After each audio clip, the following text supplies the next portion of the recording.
देखिए सवाल आपसे कह रहा है कि एक इक्वेशन है 4x² minus 2kx plus 3k अगर 0 के बराबर है और इसके इक्वल रूट्स हैं तो k की वैल्यूज क्या होंगी। अब इक्वल रूट्स का केस समझते हैं क्वाड्रेटिक इक्वेशन में। तो देखिएगा ये आपके लिए कुछ कॉन्सेप्ट रिवीजन है। अगर मेरे पास एक क्वाड्रेटिक एक्सप्रेशन है ax² plus B X plus C, quadratic equation है मान लिया ax² plus B X plus C बराबर 0, तो एक टर्म होता है डी जिसको हम बोलते हैं डिस्क्रिमिनेंट विविधकर, उसकी वैल्यू होती है b² माइनस 4ac के बराबर। अगर ये डी 0 से बड़ा होता है तो हम कहते हैं इसके रूट्स रियल हैं और डिस्टिंक्ट हैं यानी अलग अलग हैं। अगर ये डी 0 के बराबर हो जाता है तो हम कहते हैं रूट्स हमारे रियल हैं और बराबर हैं, इक्वल हैं।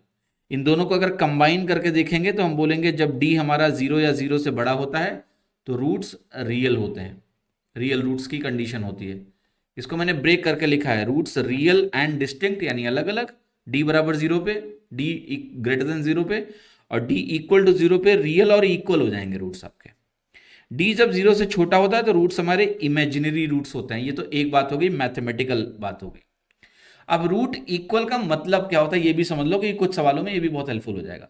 रूट इक्वल का मतलब होता है कि जैसे ये मान लिया क्वाड्रेटिक इक्वेशन है, अब यहां पर आपको x प्लस 1 का होल स्क्वायर जब 0 के बराबर बनेगा तो x की वैल्यू -1 एक ही वैल्यू मिलेगी। ये एक ही वैल्यू नहीं है बल्कि ये दो वैल्यू हैं जो कि इक्वल है, राइट। ये दिस x बराबर -1 एक ही रूट मिला, ये एक ही रूट नहीं है बल्कि ये दो रूट हैं जो कि इक्वल है क्योंकि यहां पर क्वाड्रेटिक स्क्वायर में है।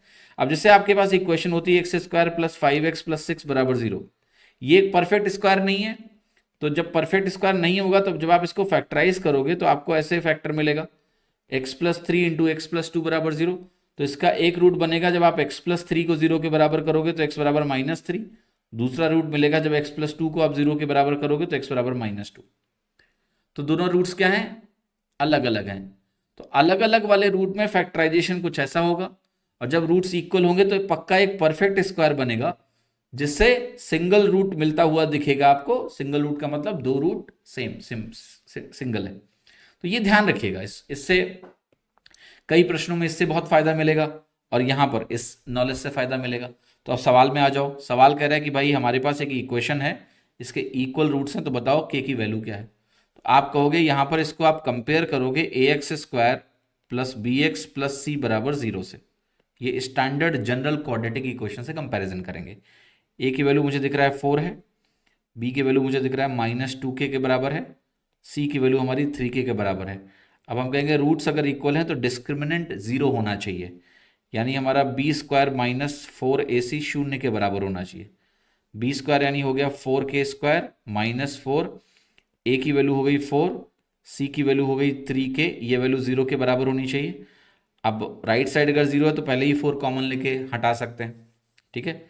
आगे वैल्यू आपकी मिल रही है k² -12k is equal to 0। यहाँ से k कॉमन लोगे तो आपको मिलेगा k -12 इज इक्वल टू 0। अब इसका प्रोडक्ट अगर 0 के बराबर है, k और k -12 का प्रोडक्ट अगर 0 के बराबर है तो k बराबर 0 होने पे भी हो सकता है और k -12 के 0 होने पे भी हो सकता है। तो k की दो वैल्यूज आ गई 0 और 12, यानी आंसर हो गया हमारा c। तो यहां पर आपकी वैल्यू जो है 0 और 12 आपकी आ जाएगी। अगर आप 0 ले लें k की वैल्यू या फिर आप 12 ले लें तो आपके मूल एक समान हो जाएंगे यानी सेम हो जाएंगे। अब आपका होमवर्क ये है कि आप इस इक्वेशन में एक बार k को 0 रखिए और एक बार आप k को 12 रखिए। आप देखेंगे दोनों केसेस में जो इक्वेशन है वो एक परफेक्ट स्क्वायर में कन्वर्ट हो जाएगी। जैसे यहां तो जब आप k को 0 रखेंगे तो k 0 रखने पे तो सीधे यही हो गया 4x² बराबर 0।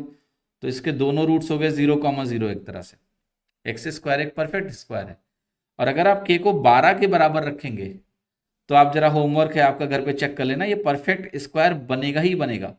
इस चीज को दिमाग में बिठा लीजिए कि इक्वेशन परफेक्ट स्क्वायर में कन्वर्ट हो जाएगी तभी इक्वल रूट्स होंगे। तो आप चेक कर सकते हो, क्रॉस वेरीफाई कर सकते हो।